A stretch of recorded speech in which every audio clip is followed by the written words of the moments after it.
This is what it looked like when Hurricane Beryl hit Galveston as a Category 1 storm this morning. Sustained wind speeds of around 80 miles an hour were reported, and a storm surge caused flooding across the Galveston area, as you can imagine.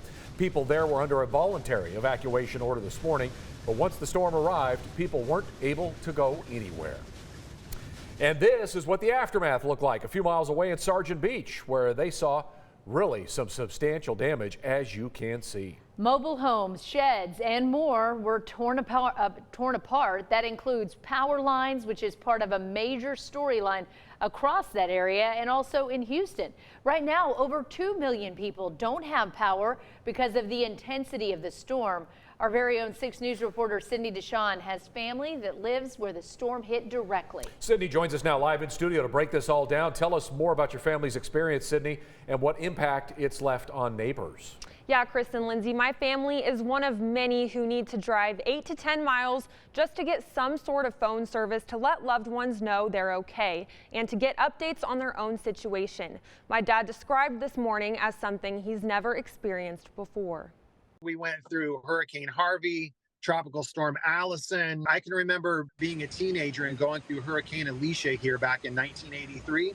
Of all of those different experiences, this one was the most unique. Kenny Deshawn lives in Fort Bend County. All of the storm paths had us right in the eye. Early Monday morning, people started losing power and cell service. You're completely disconnected from the outside world. You're scared of the unknown. When Beryl arrived, it was an unsettling scene. You could feel it shake the house. The force of that wind was so strong that you'd hear a whistling sound, almost like what a tornado sounds like. This went on for hours until the eye hit. It was dead calm. There was no wind. It's really interesting because you're going from one extreme to another. Being a father and husband, his #1 goal was to protect not just his family, but other neighbors around him too. I noticed this morning when I went out as our street was flooded, which, as you know, Sydney, is very uncommon because we're in a very high area of Fort Bend County. But what we noticed is that there was so much debris from trees on the ground and blown all over the street that it actually had accumulated near the storm drain and blocked it. So I was probably out there about 6:15, just frantically digging all of that debris out of the storm drain to clear a path for the water to go down so that we didn't have any flooding on our street.